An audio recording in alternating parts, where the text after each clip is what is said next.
Hi everyone. This is actually my second video. I actually think that this one will be a pretty short one compared to the last one. Uh, since I'm not exactly making anything that is really uh, substantial, that will actually take a lot of listing and inventory making. But I just want to actually just talk about something that crossed my mind because I've been actually talking with some friends about this, about the idea of energy vampirism or energy vampires, and how it relates to narcissistic behavior and also narcissism, yeah, especially of the malignant sort, and also the spiritual dimensions to narcissism and narcissistic abuse. So I was actually thinking about it because we know that actually narcissism is very often linked to emotional abuse and not other than just physical abuse. And in very simple terms, we just call it abuse by someone who is actually narcissistic. But the phenomenon of actually narcissism itself, especially not healthy narcissism, but pathological narcissism, basically the inordinate or uncontrollable, out of order degree of self-love that actually is actually so damaging to the point that it damages relationships with other people. Um, that that kind of narcissism hasn't really fully been explained or accounted for even by medical science or psychologists or even psychiatry itself. So I actually believe that most of y'all who follow my channel have actually managed to watch my video about whether narcissists are actually possessed by demons. I haven't really given a very clear answer because on my own end, despite my belief in science and also in neurology and psychology, and also my own intention to actually study psychology and get a certificate in clinical psychology so that I can practice it.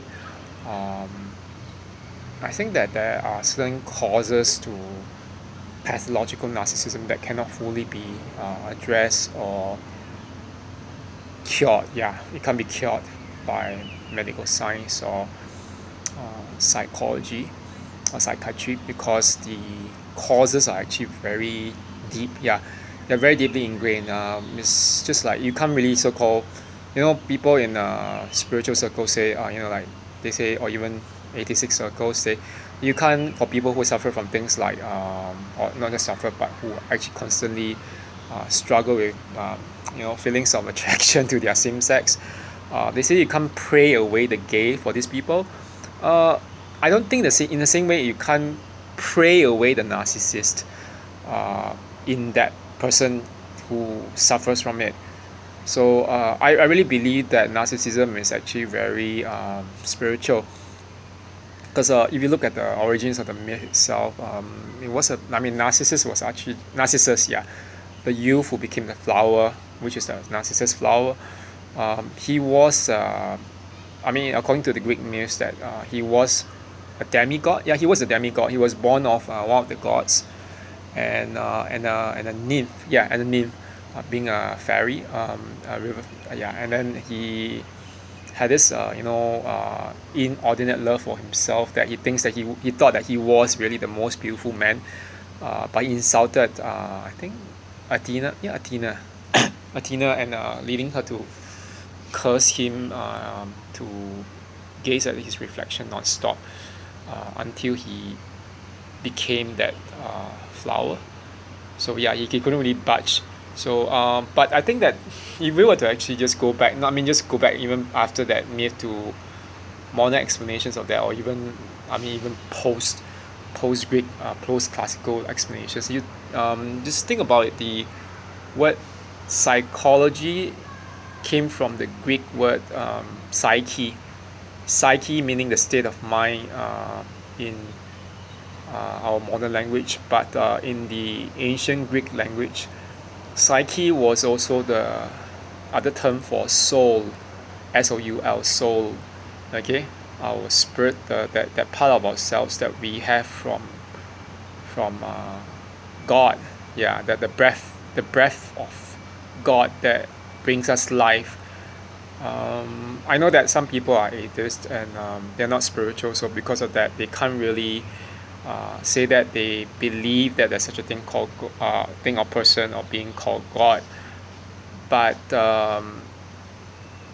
if we were just to look at ourselves as humans, that we all have a spark of something that is divine.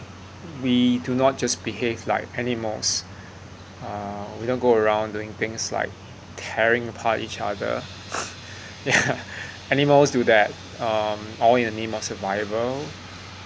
Survival, yes, but as humans, we have evolved over the years to, have a sense of, the intelligence that goes beyond that. The sense of conscience that we answer to another person, that we have to, think of the well-being of another person.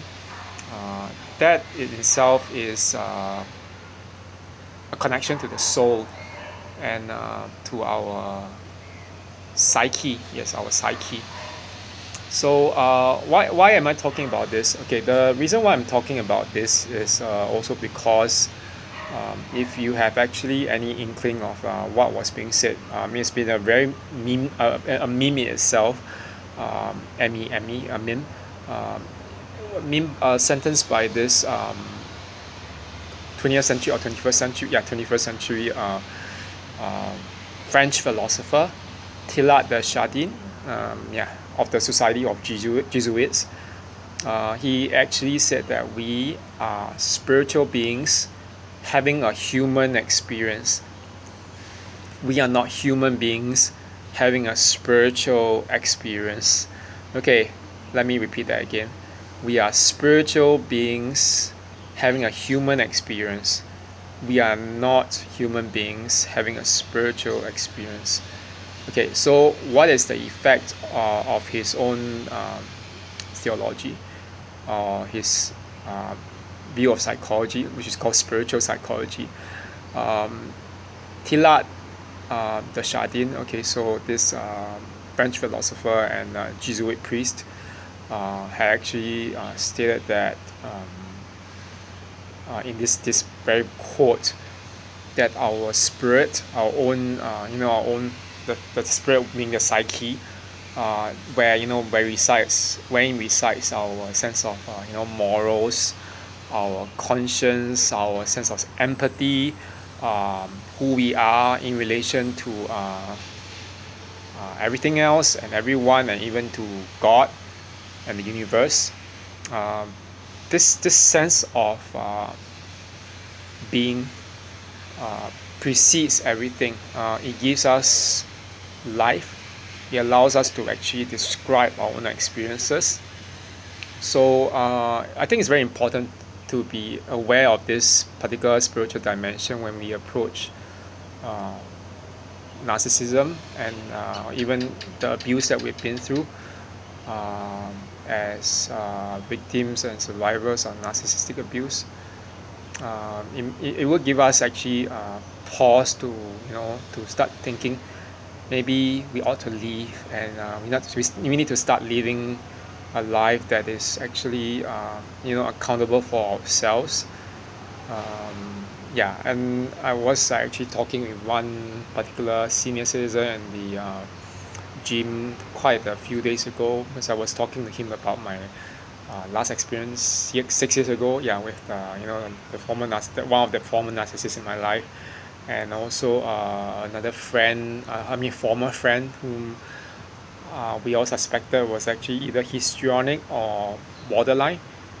In the way of, the way that he actually hankered for attention. I'm not going to name that person, but that person, that one particular person who was like a friend or former friend or staff member at the gym, um, had a tendency to actually hang around with certain people. He was in all, effect, an energy vampire. That uncle or senior citizen just told me this. He said, "Do you realize that like he said, because his daughter knew that person as well. Do you realize that this blah blah blah, this guy Kobe, whatever his name, when he sticks when he wants to give people the impression that he is an actor, he actually sticks around with actors and influencers. Yeah, that's what he does. And when he wants, and I just added the point. Oh yeah, but do you realize that when he wants to give you the impression that he's very into fitness or bodybuilding or things like that, he will stick around with the competitive bodybuilders and yeah, in the gym. So he has no real talent per se in those areas that he claims to be good at, but he gets them actually, or he creates the impression that he has them by actually sticking around people who are really good at that.